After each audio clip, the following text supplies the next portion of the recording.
कपड़े धोने वाली बहू। शादी के पहले से ही विभा को कपड़े धोने का बड़ा शौक था। कभी नल के नीचे तो कभी तालाब के पास। अरे मेरी नीली वाली लुंगी नहीं दिख रही है। विभा की अम्मा, कहाँ रखी है लुंगी? अरे वो तो विभा ने परसों ही धोकर रखी थी आपकी अलमारी में, देखो वहीं होगी। वो ना मैंने आज धो दी, मुझे लगा कि गंदी हो गई होगी। अरे कैसे गंदी हो गई थी? उसे तो मैंने पहना भी नहीं। हे भगवान, इस लड़की के कपड़े धोने की आदत से परेशान हो गया हूँ मैं। जितना तो घर में राशन नहीं आता, उससे कहीं ज्यादा डिटर्जेंट पाउडर का खर्चा है। इसकी शादी करवा दो, शादी जाए अपने घर में ही करे काम, फिर चाहे घर के कपड़े धोने हो या पूरे गांव के। हाँ ठीक बोल रही हूँ, देखता हूँ मैं कोई लड़का। वो दिन भी आ जाता है जब विभा को देखने लड़के वाले आ जाते हैं। लड़की मुझे अच्छी लगी। होने वाली सास कहती है, बेटी अगर कुछ पूछना है तो पूछ लो। वैसे तो हमारी लड़की बहुत ही शर्मीली है, जो बोल दो वो मान लेती है, इसे क्या पूछना होगा। अरे कैसी बात कर रही हो माँ, मुझे इन लोगों के घर रहना है, सवाल तो कई है। हाँ हाँ बेटा, पूछ लो ना, क्या पूछना है। आप लोगों के घर कपड़े कौन धोता है? सास का मुंह बन जाता है। देखो, अगर तुम ये कहना चाहती हो कि तुम्हें कपड़े धोने नहीं आते तो सुन लो, कपड़े मैं ही धोती हूँ, लेकिन तुम्हारे आ जाने के बाद मैं रुमाल तक नहीं धोऊंगी। अरे चुप रहना भाग्यवान, बहू बेचारी घर आई नहीं, उसे डराना शुरू कर दिया। वो क्या है ना बिटिया, अभी तक तो ये कल्लू की माँ ही धोती थी, लेकिन अब तुम्हारे पापा तो दहेज में वॉशिंग मशीन देंगे ही। तभी विभा की माँ बोल पड़ती है, सवाल भी पूछा तो क्या। वैसे भाई साहब, मशीन की तो फिर भी कपड़े धोने की कैपेसिटी होती है। मतलब जो बिटिया दे रहे हैं ना विभा, इसे कपड़े धोने का बहुत शौक है। ये आप लोगों के क्या, आस पड़ोस गांव मोहल्ले सबके कपड़े धो दे और उफ तक ना करे। बाहर देखा नहीं आपने कितने कपड़े सूख रहे हैं?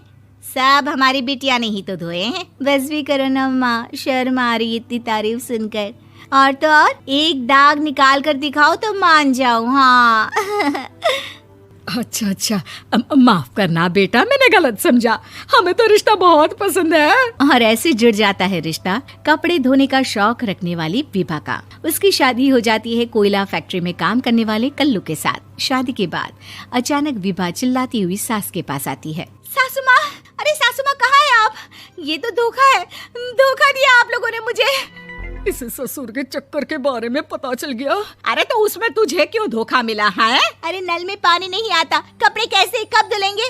अच्छा, तू पानी नहीं आ रहा उसकी बात कर रही है। तो आपने क्या सोचा? कुछ नहीं। अच्छा, तेरी माँ ने कहा था कि कपड़े धोने का शौक है तुझे, याद आया मुझे। शौक बोलकर कपड़े धोने वाले मेरे जुनून को कम ना आके सासू माँ, कपड़ा धोना मेरा गुरूर है। तभी पति भी वहाँ आ जाता है। अभी मैंने इसे सनी देओल की फिल्म दिखाई है, उसी के डायलॉग मार रही है माँ। अच्छा सुन, साफ बता रही हूँ, पानी सुबह 4 से 6 और शाम को 10 से 12 आता है, समझी? विभा टाइमिंग सुनकर हैरान हो जाती है। ये क्या भूतों का मोहल्ला है? सुबह 4 बजे उठकर कौन कपड़े धोता है? 4 बजे टंकी में पानी जाता है, फिर सारा दिन धोना ना, किसने मना किया? अरे कैसी बात कर रही हैं? 200 लीटर की टंकी में कितने कपड़े धो लूंगी मैं, सुबह ही उठ जाऊंगी मैं। अब क्या था, विभा सुबह 4 से लेकर रात के 12 बजे तक कपड़े ही धोती रहती। एक रोज सास पड़ोस से निकलकर कहीं जा रही होती है कि साथ वाली कहती है, हाँ कल्लू की माँ, जरा ये बताओ कि 2 साड़ी है, 2 ब्लाउज और एक पेटीकोट और एक नाड़े वाला लंबा कच्छा। हाँ तो? अरे तो क्या, कितना लोगी धुलाई ये बताओ। धोबन दिख रहे हैं हम क्या? हमारे पति सरकारी नौकरी से अभी रिटायर हुए हैं और बेटा सुपरवाइजर है कोयला फैक्ट्री में। धोबन समझ रखा है हमें। हाय रे कल्लू की अम्मा, माफ कर दो, वो तो मोहल्ले में यही सब बता रहे थे कि तुमने बहू को कपड़ा धुलवाने के काम में लगा दिया है। सास को पड़ोसन की बात सुनकर गुस्सा आ जाता है। वो घर पहुंचती है जहां घर के बाहर ही इतने सारे कपड़े सूख रहे होते हैं जितने कि किसी धोबन के घर पर। अरे ओ कल्लू की दुल्हन, बाहर निकल। माँ जी यहीं आ जाओ, बाथरूम में चादर धो रहे हैं हम। अरे अभी हम धोते हैं, तुमको बाहर निकलो। ये आस पड़ोस वाले बोल रहे हैं कि हम बहू से कपड़े धुलवा कर उसे कपड़ा धोने वाली बना दिए हैं। अरे छोड़ो ना माँ जी, किन लोगों की बातों में आती हो? आस पास के लोगों का तो काम ही होता है कि वो किसी तरह सास बहू को लड़ा दे। बहू सारे घर के कपड़े धोती है, ये क्या कम है? बोलिए। सास को भी लग जाता है कि वो बहू का ये सनकीपन नहीं छुड़वा सकती, इससे अच्छा है कि खुद ही चुप हो जाए। एक रोज सास और बहू मंदिर जाते हैं, जहाँ सास की साड़ी वहाँ खड़ी भीख मांगने वाली से मिलती है। माँ जी क्या बात है, आपकी साड़ी उस भिखारन से कितनी मिल रही है ना? हाँ हाँ देखो तो, दोनों की साड़ी मिल रही है। क्या बात है कल्लू की अम्मा, तुम खुद को तो अफसर की बीवी बताती हो और ऐसी सिंपल सी प्लेन साड़ी पहनकर घूमती हो। सिंपल और प्लेन नहीं है ये साड़ी। तो क्या सोने के धागे से फूल बने हैं? कुछ भी सासू माँ, कुछ भी। हाँ बने थे इस साड़ी में सोने के धागे से फूल।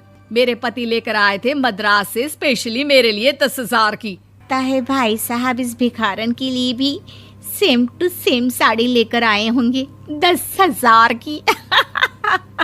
सास उस वक्त तो कुछ नहीं कहती, लेकिन बहू के साथ घर आती है और अलमारी से एल्बम निकाल कर लाती है। ये साड़ी देख रही है, ये वही साड़ी है जिसे मैंने अभी पहना था।